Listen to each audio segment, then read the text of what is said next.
Hey, Mukul, perhaps you're on mute. Yes, 3 years of this and I still can't figure it out. I'll go again. Okay, hello everybody. Welcome to the Wednesday webinar at MRSI. Today we've got a very interesting, a very relevant topic that we'll be speaking about. We also have a very interesting mix of speakers that I'll make an introduction and speak about. But today, the topic that we're going to be talking about for the next hour is going to be about the evolution of the Indian chopper, and we're going to touch upon various aspects about who is the Indian chopper, how the choice making shifting, what are the attitudes, what are the behaviors, what is really happening at a macro level, what is happening at a behavioral level, what things are becoming important. So we'll sort of speak about that. Diana, next.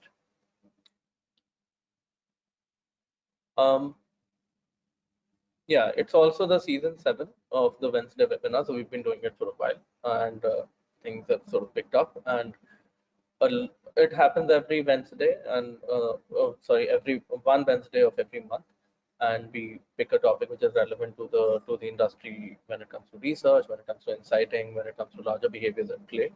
So yeah, next. We are your session hosts, and the Wednesday webinar initiative at MRSI is being done by the 4 of us. There's Amitabh, who is the head of insights and analytics at Dr. Reddy's Laboratories. There's Sundar, who is the CEO at SL Ventures. Then we have Jayesh, who is the global director of insights at Entropic. And I am Mukul. I head capacity building at Audacity. About MRSI, most of you would be familiar, but it's a not-for-profit organization, a central body where we try to create awareness of industry amongst about public at large as well as the government, establish and promote professional standards, and provide a platform for professionals to engage and showcase their work. Wednesday webinar is one initiative like this. There's a lot of annual, biannual, monthly initiatives that MRSI runs at various sort of aspects of the work and research at large in India. Yeah, next. About today's speakers, and you'll be hearing them the most next. We have Sreyoshi. Sreyoshi is the Shopper Insights lead at Kantar, and they'll go in that order. Then we have Archana. Archana is the executive director at Ipsos, service line for MSU and Shopper India. We have Preet, who is the research and insights lead at Amazon India, and Nikhil, who's a partner at KPMG India, and also is the national head for FMCG lead customer practice. One other thing to keep in mind is that when we are speaking about the Indian consumer, or when we are speaking about the Indian shopper, we're not necessarily trying to restrict ourselves only to how online shopping is happening, or how, let's say, only retail or offline shopping is happening. What we've done is that we've actually picked up different aspects of how the ecosystem is shifting, how the shopper is shifting, how the choice making and sense making is shifting, and all the speakers in their own rights will speak about that. So when Sreyoshi goes, Sreyoshi is going to talk about how online and offline is not about this or that, but it is also this and that. And she'll also sort of touch upon how certain cohorts have become more prominent, how we've come to a place where we are shopping, where we're going often, shopping often, interacting often, but we're not shopping or we're not buying as frequently. So the consumer being discerning is an aspect that Sreyoshi is going to focus on. Next will go Archana. Archana will really sort of speak about between COVID and now. Post-COVID, we've had a fair bit of time. There have been few behaviors which have actually settled, and there's a lot of interesting things that have emerged. So Archana is going to talk about that. Preet is going to take a more sort of psychographic, shopper-related attitudes, how choice making is shifting point of view, and how different tech-led influences are really taking and impacting shopper behavior and shopper choices. And last will go Nikhil. Nikhil will be talking about more in terms of action, how India is becoming a place increasingly where growth is through market share is becoming very important, and the entire aspect of experience is becoming is very important. So a lot of interesting things about experience and how that is really sort of shaping choices is what Nikhil will cover about. Yeah, I think things are in order. We can go to the next slide, Diana, and I think I'll hand it over to Sreyoshi. Sreyoshi, over to you. I think yeah, we're able to hear you, see you. I'll go on mute and yeah. You're muted, Sreyoshi. Yeah, thanks for that introduction. Yeah. And you very in a very clear and precise manner, you've talked about some of the things that we're going to detail in more in this conversation. So I want to start with the point that while we know sporadically a lot about what shoppers are doing in the current scheme of things, often we possibly don't look at them together, and therefore we don't realize that there are some patterns that are emerging and which are very telling. So if you look at some of the things, and Diana, you could move to the next slide. Yeah, this is a little snapshot, and none of this is very new to us. We are all aware of the fact that online shopping has increased. We are also aware that online shopping is likely to keep on increasing. We also know that social media is extremely active, likely to keep becoming more active. We also know that because of this, because of people being online and people being impacted by social media and therefore social commerce, D2C brands are likely to be reaching directly to consumers a lot more than they have done in recent times. If you move forward. So it's a good news that e-com penetration is getting deeper. It's around 20% in metros and 10% total urban. However, if you still, while penetration is steadily increasing, if you look at the contribution of e-commerce in the larger scope of things, and if I consider FMCG, which is the most bought categories really, e-commerce and modern trade together is just about 7%, less than 10% of FMCG. In metros, it's slightly higher. Which means what? Which means that even though shoppers are more and more aware of the newer channels and are experimenting with them, they are not letting go of any of the old channels. So it's not that they're letting go of the local kirana or the dhanjibai that they used to go to for their regular needs. They continue to be there in their repertoire. However, newer channels are getting added. If you move a little further, Diana. Yeah. So therefore, what we see is that this entire thing about omni-channel shopping, meaning the same person buying possibly even the same thing from multiple places, which is why we say that online is not a replacement. It's just an addition to the scheme of life. So it's not or, it's an also. So if you'll notice, the intersection of these circles are the ones where people are shopping from multiple channels. That is keeping on increasing. And we've also noticed that more channels people go to, eventually they end up spending higher. Yeah, we could move further.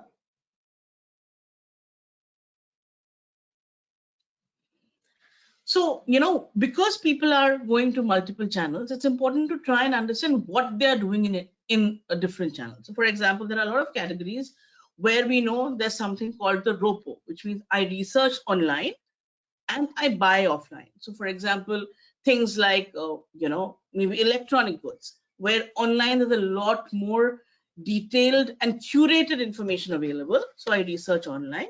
Now, once I've done that, and I've zeroed down to a couple of things, and I want to have a far more touch and feel experience to my final purchase, possibly even, have a demo done for me, then maybe I'm buying it offline. Now, the reverse also happens, and we've seen that in apparels, that there are certain categories which I need to be sure it fits me. So even shoes and clothes, we've seen that people go and try out brands, and once they are very sure that this is a brand whose line and fit and cuts I am good with, and I know what size fits me, I buy it at a lower rate from online. So a reverse ROPO also happens. So these two channels, therefore, offline and online, I mean, I'm making it overtly simplistical, but if I look at them as two separate worlds, they have a different role to play in the same shopper's life. Yeah. Now, with trips becoming more frequent. Now, why are trips more frequent? Trips are more frequent because I have more places to go to. Earlier, I was buying, say, biscuits from the local mom and pop shop. Now, I can buy biscuits from him. I can buy biscuits from, say, a More or a Reliance. I can buy biscuits from Blinkit, And if I get like a big deal, maybe I could be buying it from any company which is D2C also.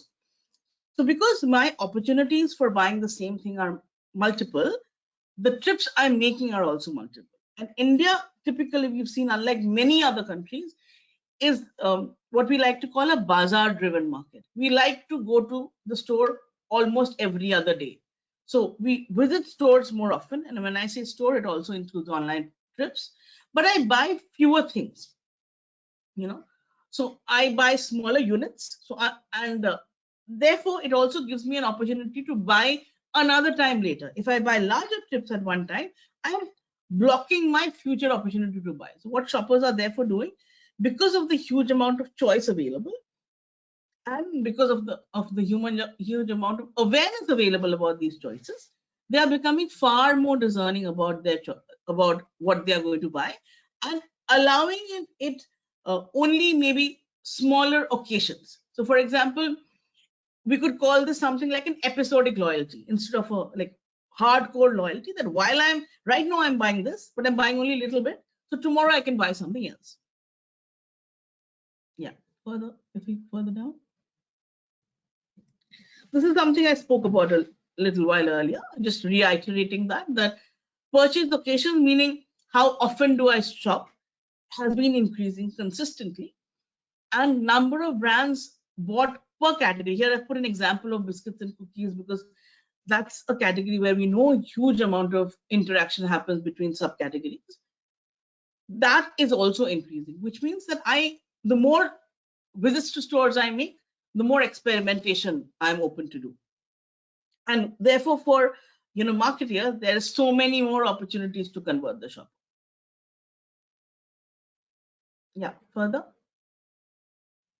Now, something which is slightly disjoint but has a very strong role to play in this storyline is the fact that India is highly and very strongly identified as nuclear family, market, because more and more families are becoming smaller. Because they are becoming smaller, disposition income is slightly higher, and also discerning power is also slightly higher. When you are making a decision for a larger family, there's a lot of veto power in others, and you possibly have to be conscious about everyone's choice. But when you're deciding for only maybe 2 adults, then that becomes far more easier.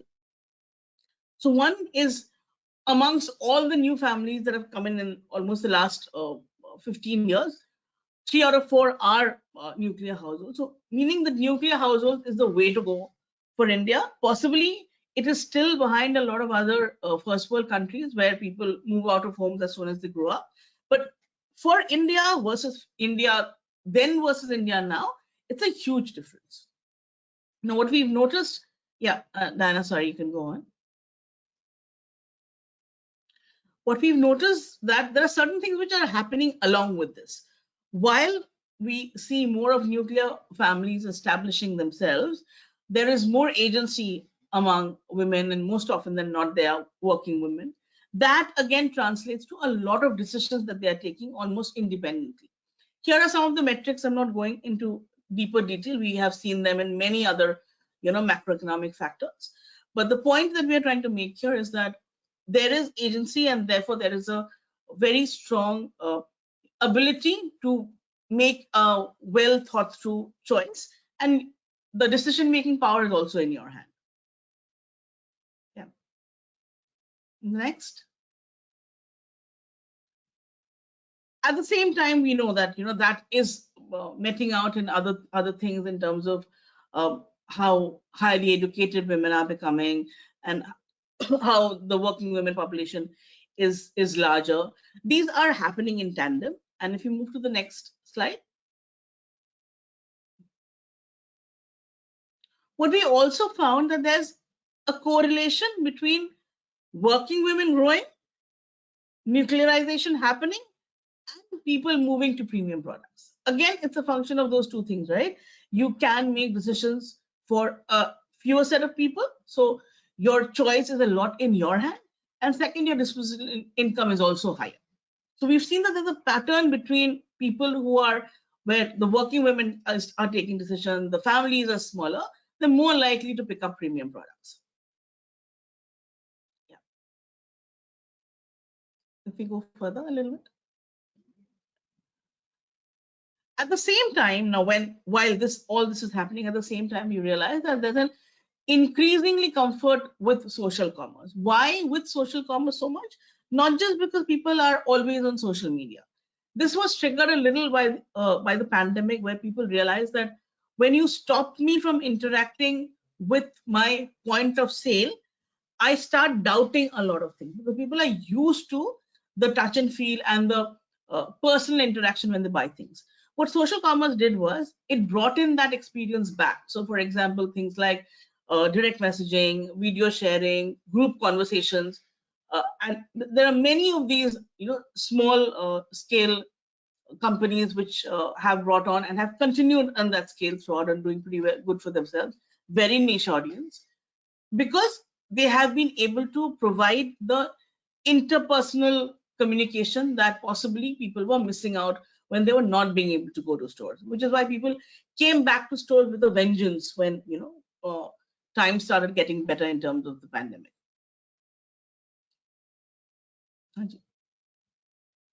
Yeah, Diana, we can move. Yeah. Just very quickly, two things I'd like to kind of leave behind. That there are two ways of looking at this, two or three ways of looking at it. One is I have access to social media, so I'm constantly being remarketed by clients, and even marketers are talking to me through social media a lot more. The other way of looking, and that is true, the other way of looking at it is that the entire experience through social commerce is a little closer to what experience with real stores used to be. For a want of a better word, I'm using the term real stores used to be. So that makes me even more, keen to want to understand that bit a little more. So what we saw, that if I even compared India versus global benchmarks, our keenness towards, buying from influencers or looking at influencers for more information, or even looking at them for choice decisions, is extremely strong. Yeah, we could go ahead. Yeah.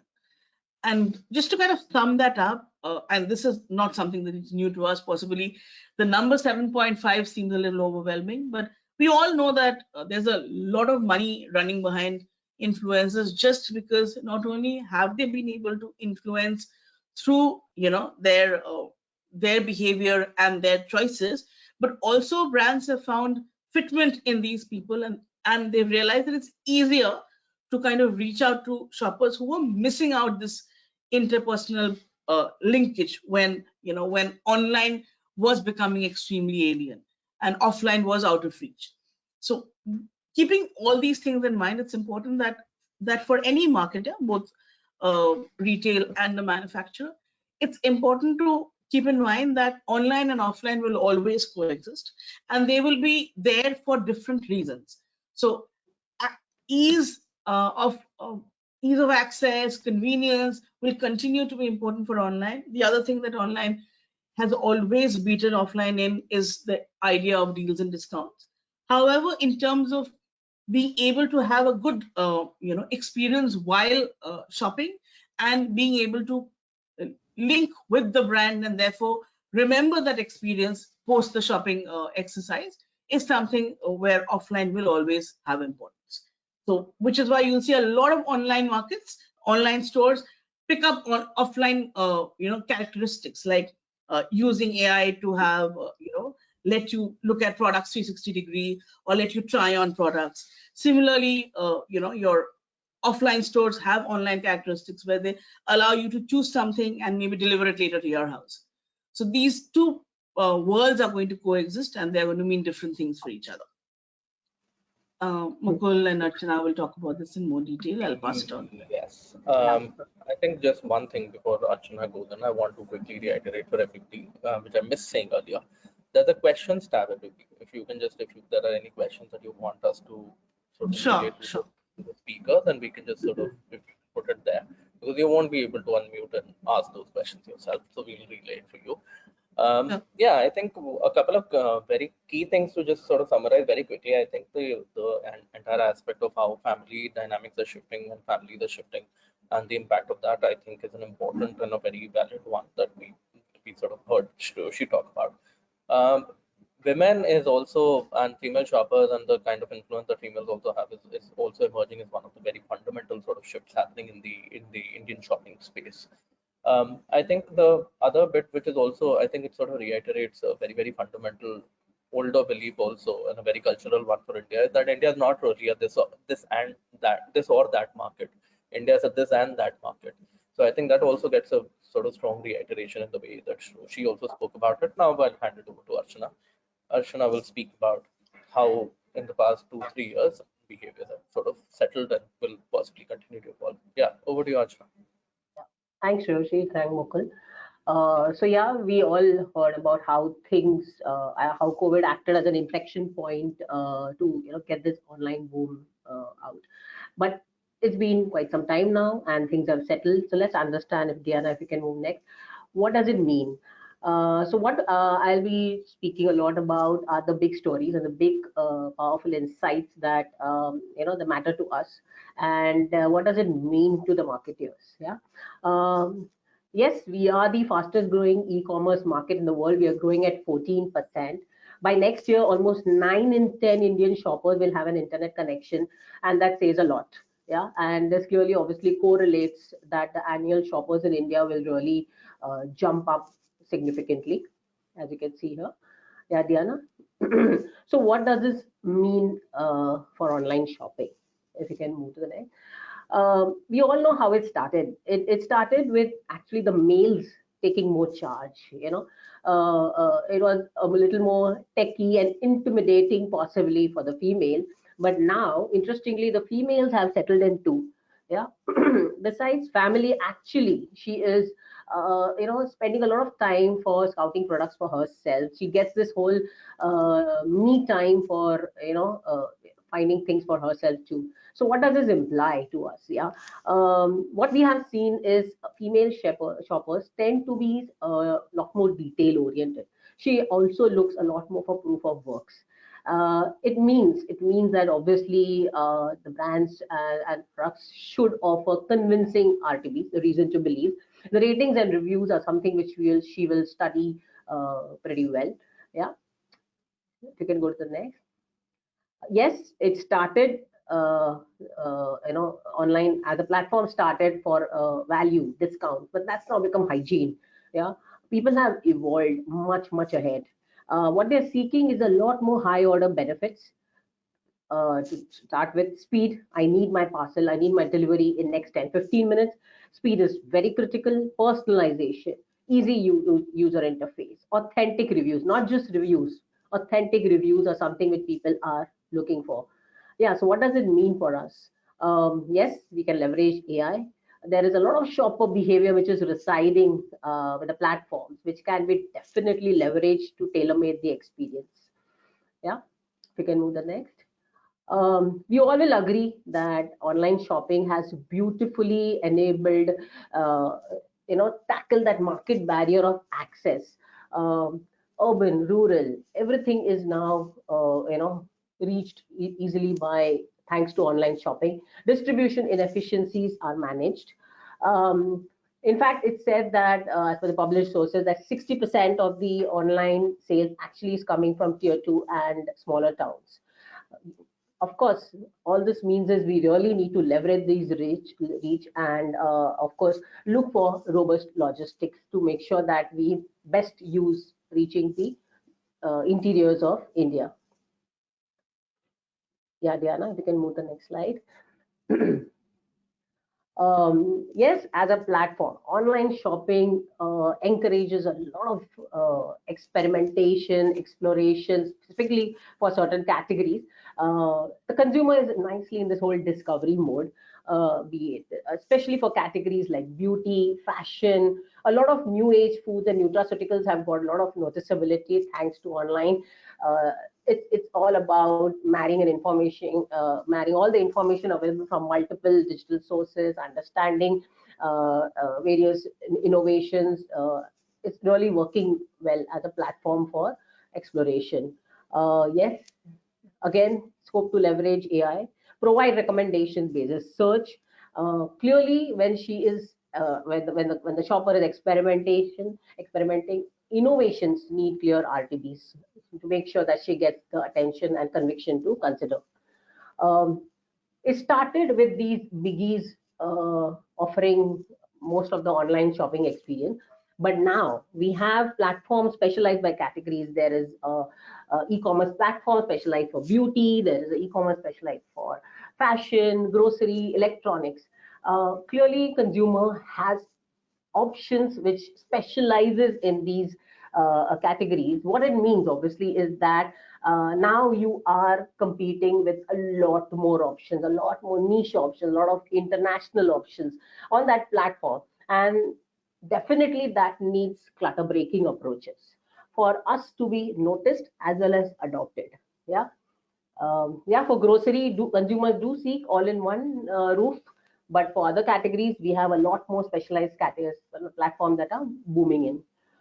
Interesting bit that I wanted to call out was that online shopping actually now is triggering a lot more system 2 way of thinking. When we say system 2, it's a lot more rationalized. Why do we say that? Yes, consumer is doing more research. They are doing a lot more comparisons. There's this behavior of add to cart, buy later. All this means is that they are also thinking while they are shopping online. Yeah, and it's not a lot more of unconscious or the system 1 way alone. What does it mean for us? Of course, when they are rationalizing, all they need is a lot more information. And as a brand, we really need to be close to the reviews and study them and see how consumers, how shoppers are expressing their experience on this platform. Yeah, yeah, Rihanna. Yes, nobody can miss quick commerce, contributing to almost 1/3 of the online shares.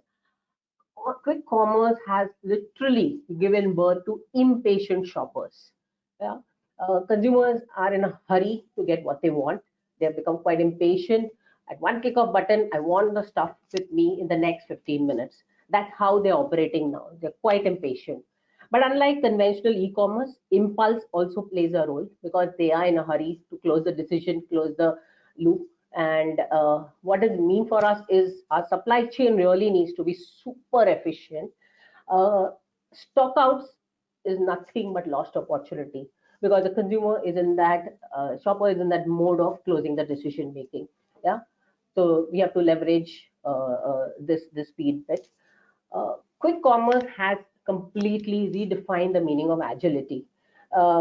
It's not just speed, but I need anything, anywhere, and anytime. Yeah, there are people who are literally picking up your phone via quick commerce. My mouse is not working, and I'll just order it. Middle of the night, I need some snack items, and I'll order it. It's just anything, anywhere, and anytime. What this means, obviously, is be more salient. I mean, it may sound very traditional, but we are going back to our original ways of brand building and brand approaches. Why being salient matters? Because when you are in this mode of quick decision making, salient brands tend to get higher consideration. Yeah, so continue to be salient and be there in the mindset at the moment of shopping. Moments of shopping have changed. They have completely gone for a toss as compared to before, where it was more of monthly and top ups, how our parents used to operate.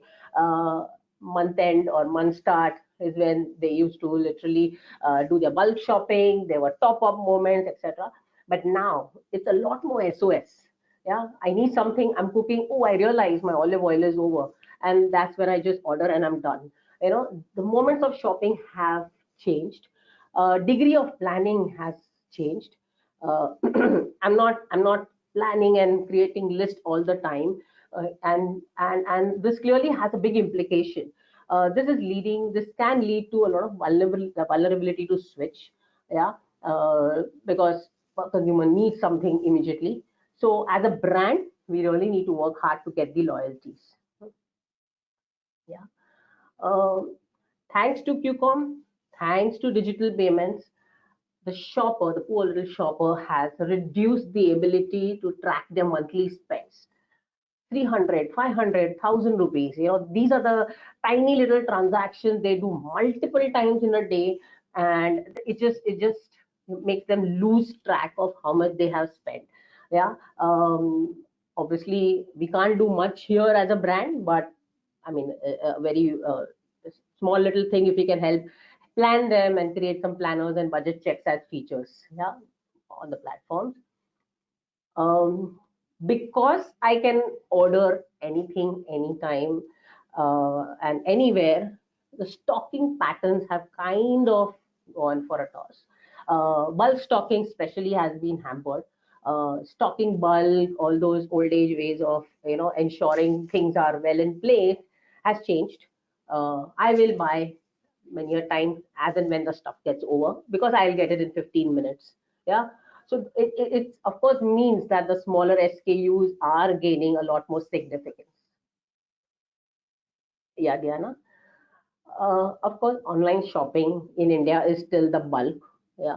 And we have these omni-channel shoppers. For them, online shopping still exists as a significant part of their life.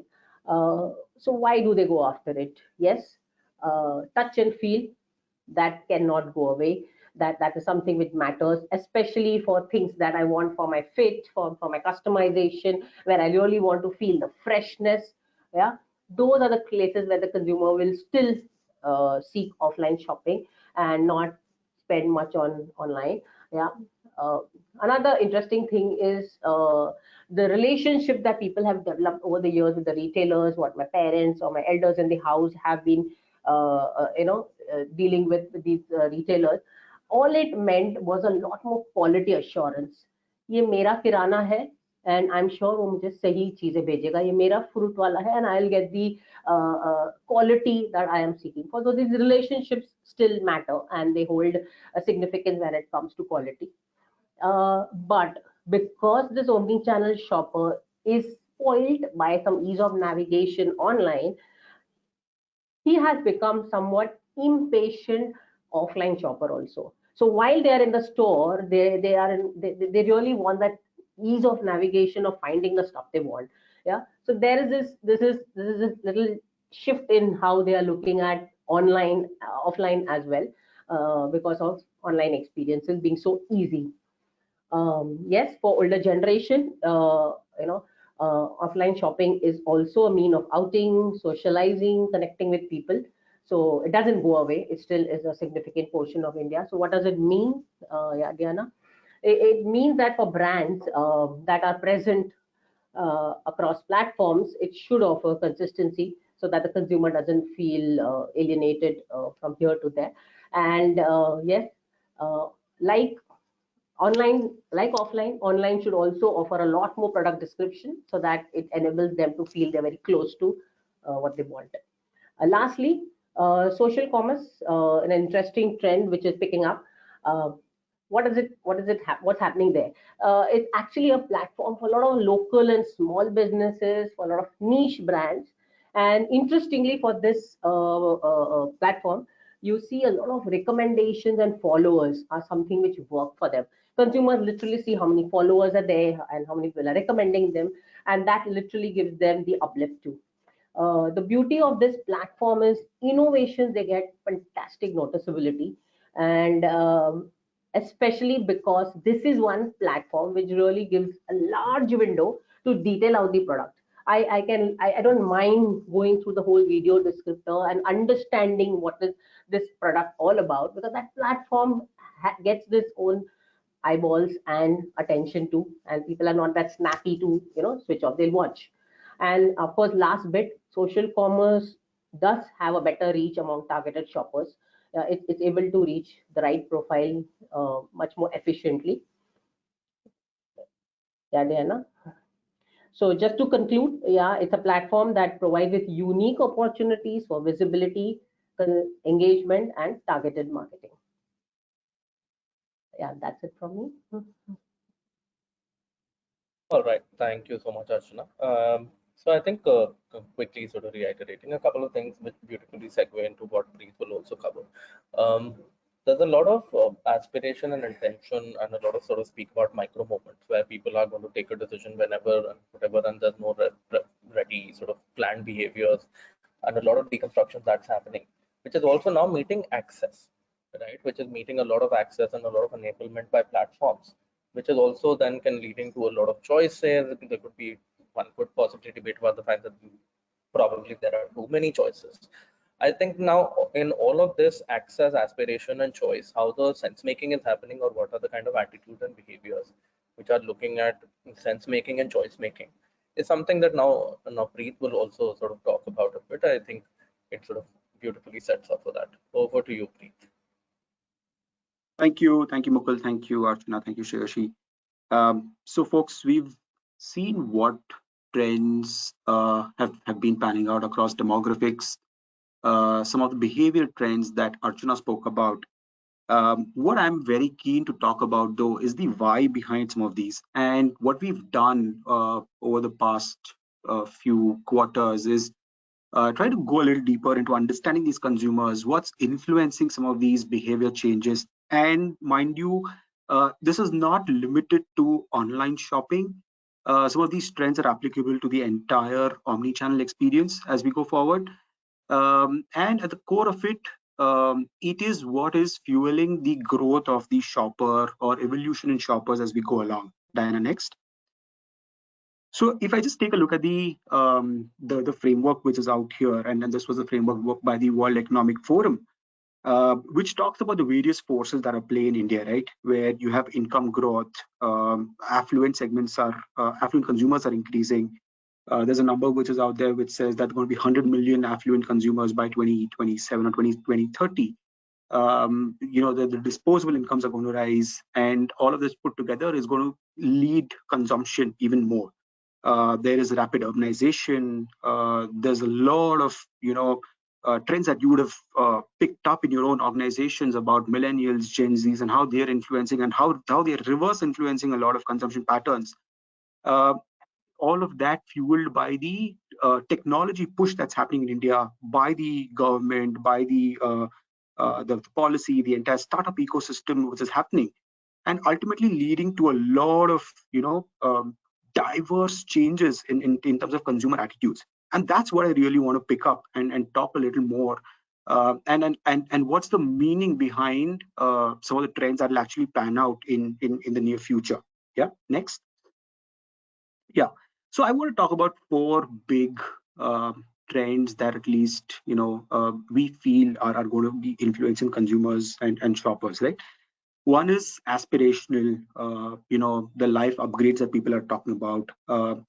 I don't think consumers are now missing any opportunity to express themselves even more, right? So you'll see a lot of that manifesting in the way they're consuming content or their interactions with brands, and eventually leading to behavior. Okay, so that's one big one. The second one is the choice overload, which I think Mukul was talking about. But the choice overload also has a lot of manifestations, right? Where consumers are now becoming so fickle, disloyal. They are holding a lot of brands, products, and eventually they're trying to get more out of every interaction with every brand, right? And hence, what does it mean for the brands? That becomes super important. The third thing is, while every consumer sort of goes into a planned purchase and there is impulse as well, we're getting into a zone of considered recklessness where there are moments in the year where consumers are willing to sacrifice their budgets. They're willing to go seek more experiences, get inspired by what's happening around them, and they're willing to go overboard. Just knowing that, hey, there is going to be mobility, we'll be able to manage it somehow. And the last bit is the entire, the visual culture around us is just rapidly exploding. There is so much more exploration, and that has got a lot of innovation possibilities as we go forward, right? We'll quickly touch upon each of these four as we go forward. Next. Yeah. So the first theme that I just really want to touch upon is this entire thing about the aspirational life upgrade, right? And if we were to just summarize what's causing this life upgrade, and just that formula there, right, which is, hey, higher access to a lot of things, so many different sources of inspiration around them, and the need to self-express, right? So it's no longer about, hey, me just wearing a normal watch. I need that smartwatch. It's no longer about just that normal TV. I need a 4K TV. I need that latest brand. And why? Because I'm exploring that many more celebrities around me, the influencers around me. There are so many micro moments, like it could be an Ambani wedding, or it could be just that my friends bought a new sneaker.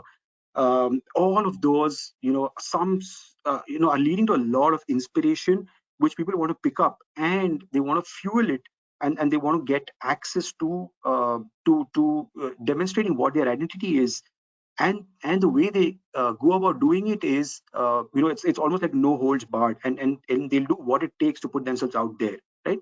And this is even more rampant in Gen Zs and young millennials.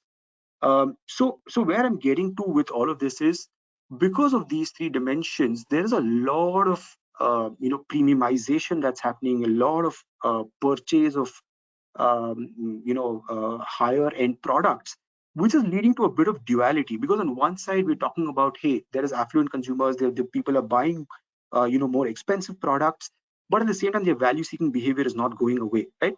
So before we get to value seeking behavior, Dan, if you just go next. I just want to put out like a couple of facts here, where we're talking about how the FMCG premium portfolio is growing, how the entry segment cars are actually deteriorating, number of credit cards increasing, consumers now having more access to just credit overall.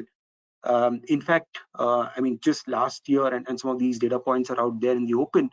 The sale of high-end smartphones, which are greater than 50,000, just shot through the roof. We probably had the highest number of 4K TVs being purchased. I think there was a 250% increase in demand of such TVs. The number of DSLR cameras which are there, consumers probably bought a refrigerator every second or something like that. And those are the kind of crazy facts and figures out there, which is just showing the appetite for consumption, and what people are doing to sort of just get into that life upgrade, day in and day out, right? Diana, next. Yeah. And see, all of this is also being fueled by the choice overload, right? There is a recurring thing here, which is almost like this multiverse of madness, and the kind of different options that people have around now, right?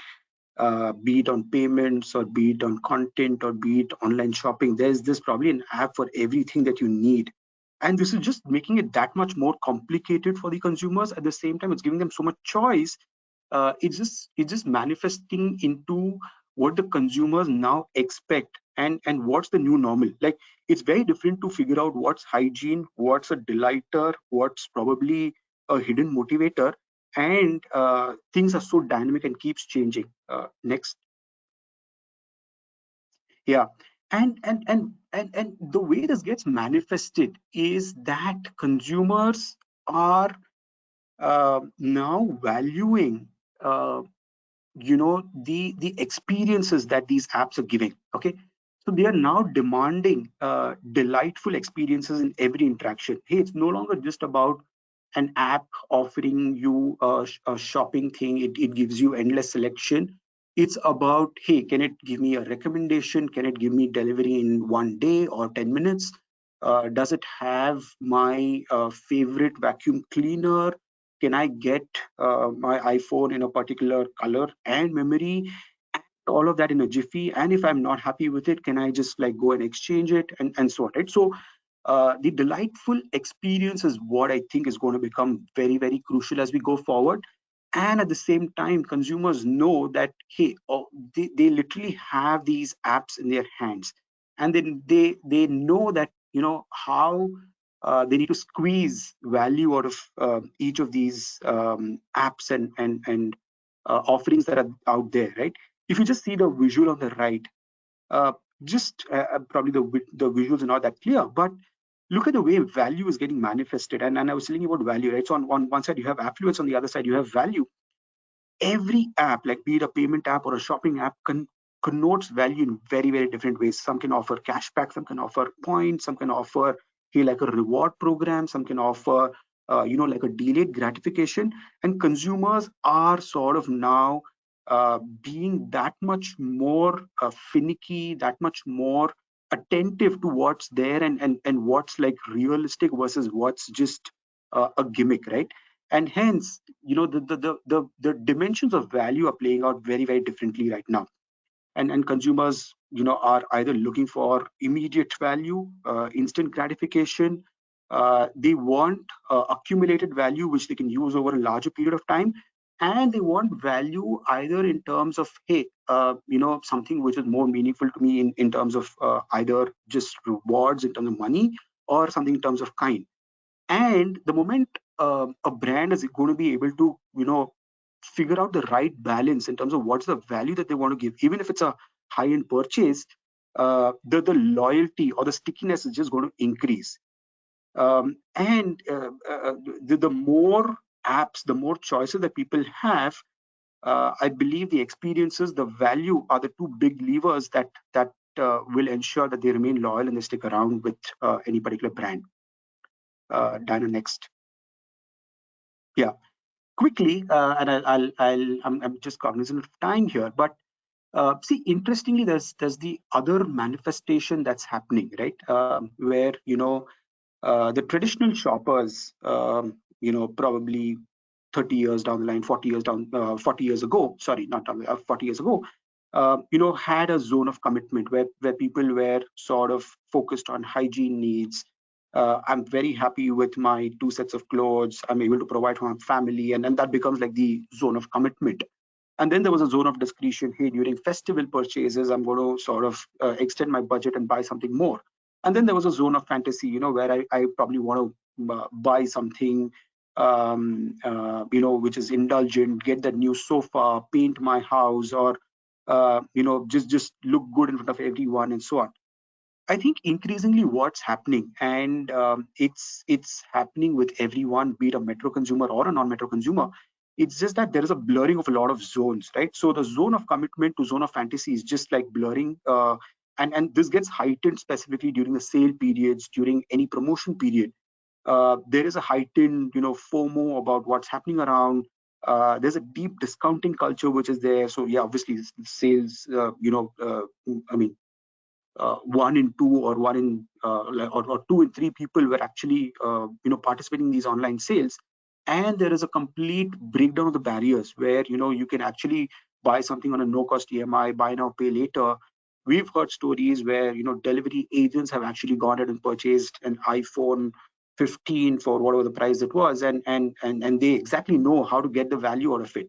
And hence this entire zone of commitment to zone of fantasy getting blurred is like a big behavior change or a trend that we're seeing as we go forward. Then the next. Yeah, and the last bit, and I think both Sreyoshi and Archana covered, so I won't spend too much time on this one, but social commerce and inspiration-led commerce is a big thing, and that's again fueled by a lot of social interactions. So we are seeing increasing instances of people using video calling to make purchases, whether they are in the offline world or in the online world. Sharing stuff, creating visual catalogs, using things like Instagram, Pinterest to do a lot of their shopping, and that's fueling a lot of innovation. There's going to be a lot more AI as we go forward. The way you see the displays, the products is going to completely change, and it's going to be that much more faster. It's going to be fueled by on-the-go content that's coming out, and it's going to lead to a far more rapid explosion of shopping as we go forward. Yeah, next. And that's where I'd like to summarize and just recap, saying that hey, it's about heightened aspirations, more choices, just more access to a lot of stuff, which will lead to a lot of innovation that's happening around us, leading to a lot of growth in shopper behavior as we go forward. Thank you. Thank you so much, Preet. I'll hand it over to Nikhil. Now, I think when everything is now opened up and we've spoken about the hows of it and the whys of it, I think Nikhil will beautifully tie it up and talk about how, what are his sort of perspectives and what have they been seeing around commerce and consumer loyalty and how that can be sort of enabled through focusing on experience. Over to you, Nikhil. No, thanks, Mukul. Thank you. We can go to the next slide, Diana. So, see, one of the things that even Pete spoke about is that India has really become a consumption story. The entire growth is sort of hinged on consumption. But on the other side, what we've heard from the previous three speakers is that the consumer has also become a lot more fickle. The consumer has also become a lot more nuanced. Now, really, the macro that we are seeing today is that whether you look at the affluent consumer or you look at the non-affluent consumer, the demand on the share of wallet of that consumer has become very, very high. Because the affluent consumer has got money to spend, you have all these apps and new shopping sort of facilities available to them, which are really differentiating themselves to try and get a little more of that share of wallet.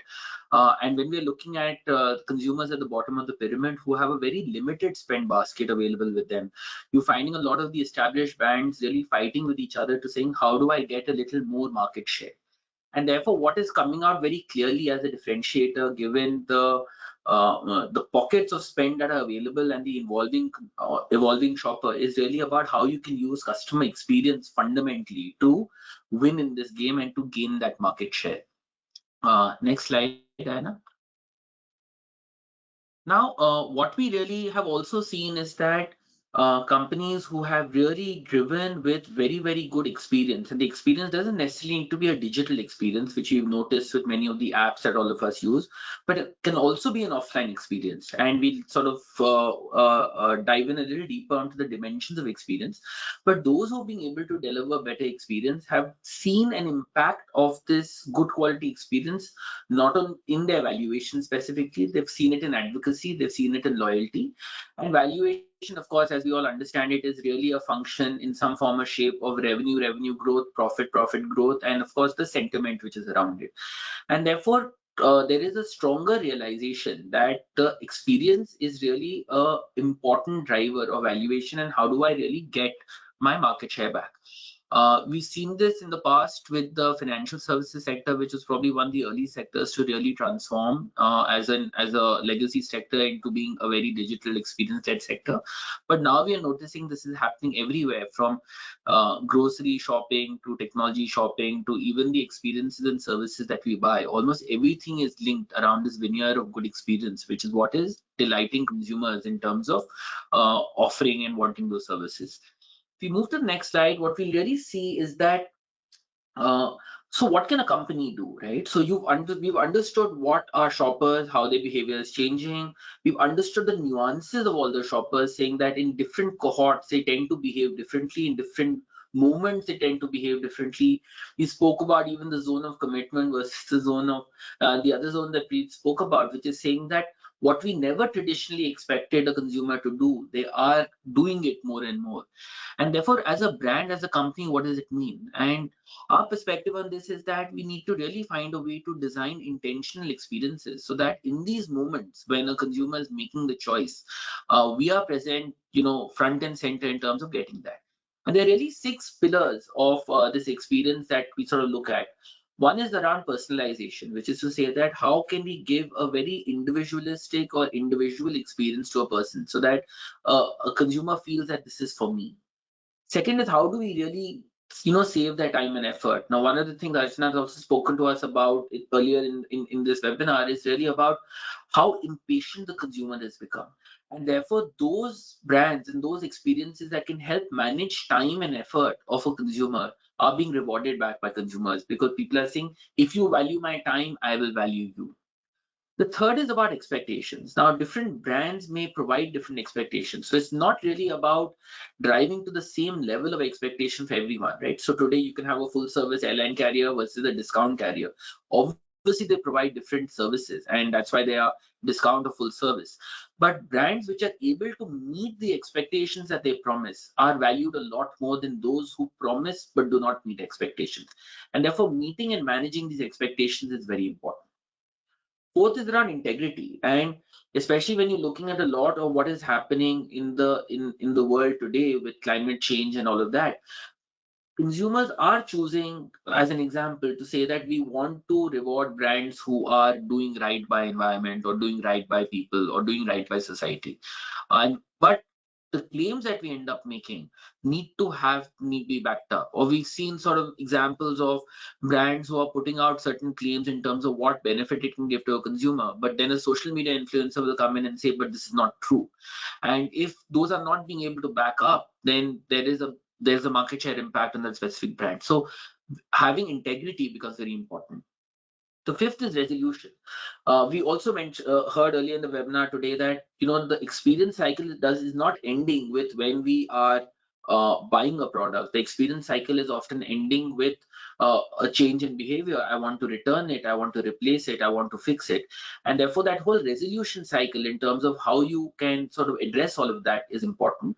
Also, I think consumers really appreciate saying that you may have given me a bad experience in some value change of that purchase, but if I can resolve that issue, if I can talk to you about it and delight you in the resolution moment, then again, the experience and the brand loyalty improves. And finally, it's about empathy, right? So as a consumer today, we are all very, very fragmented. All consumers are doing many, many things. It's not necessarily that everybody is leading a very, very happy life. And therefore, if a brand can sort of provide empathy and show a deeper understanding of the circumstances, a deeper understanding of what the consumer is really asking for, then a designed experience which sort of is empathetic is something that will be rewarded. Next slide, Diana. Now, one interesting thing that we'll notice in India is that when sort of we ran our retail survey globally, we found that India's ability or the maturity on delivering these experiences across the entire cycle from insight to delivery, India was only second to China and not too far away. And therefore, today we are sitting in an ecosystem where a lot of the experiences that we are offering our consumers is actually much, much, much higher than what a lot of the globe is offering. This could be a combination of a lot of the digital public infrastructure that has come into play, which has made it easy for us. For example, having a digital experience in an offline retailer has become very possible because of UPI payments, right?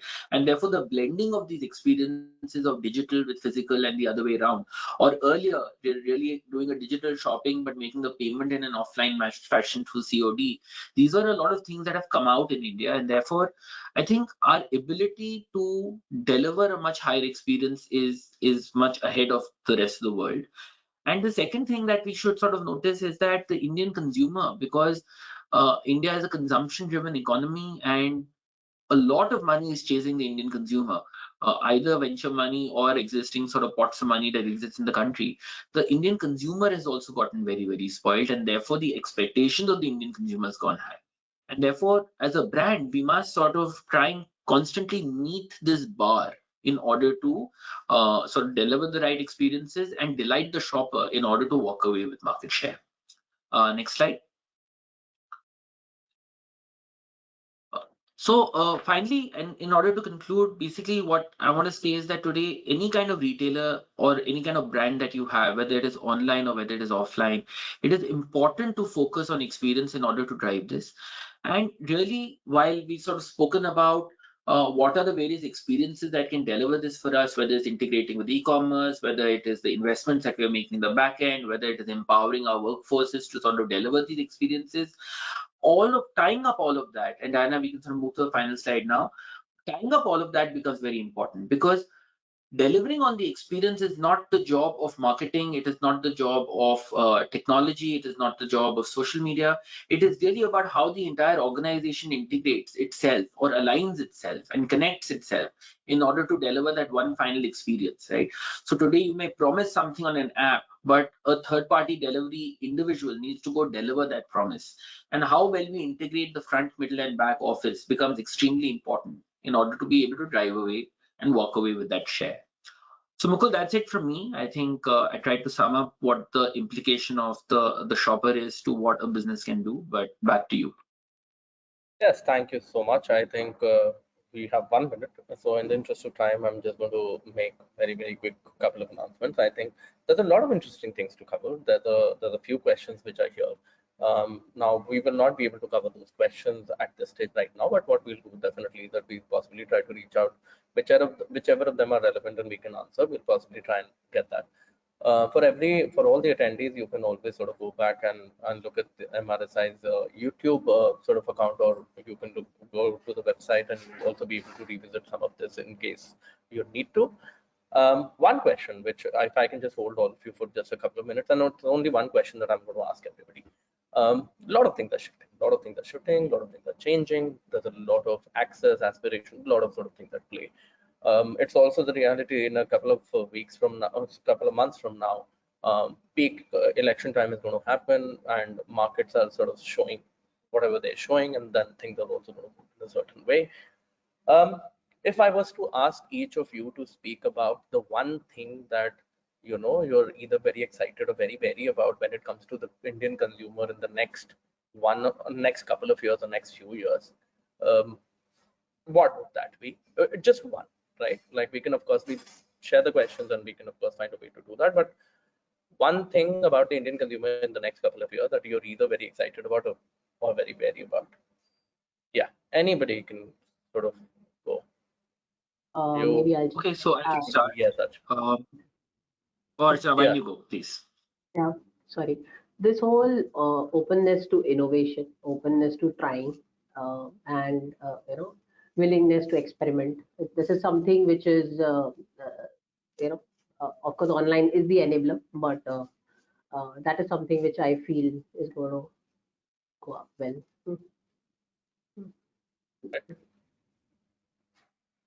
Yeah, Okay, Nikhil. for me, Mukul, it is really that I think the spending capacity at one level versus the expectation that we have on the market are a little mismatched, and therefore, for companies to really survive and do well here, I think being able to bridge this gap in order to walk away with stuff and really have very, very sharp execution of what they do is probably going to be the big differentiator. Keith, you want to go next? Yeah, I think some of it was covered by Archana and by Nikhil. I think one big thing that we're excited about is definitely the women shopper cohort.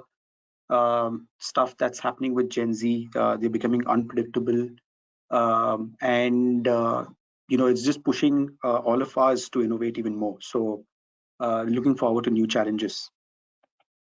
Okay, Sreyoshi, you want to cap it off? You're muted. The more we see differences between cohorts, I realize how similar they are actually. I think that's something that we need to be very consciously open-eyed and open-eared about, that there are actually a lot more similarities between cohorts than we think there are. And we realize that there aren't any very starkly different metro non-metro consumer. If you look at certain patterns, they behave similarly. There are certain behaviors that are typically mirrored. So I think more and more we should focus a lot on identifying why people behave the way they do. And because shopping is hugely a subconscious exercise, one doesn't know what one is doing while one is doing that often. So it becomes very, very important for us to kind of watch that very closely. All right, with that, we'll come to a close.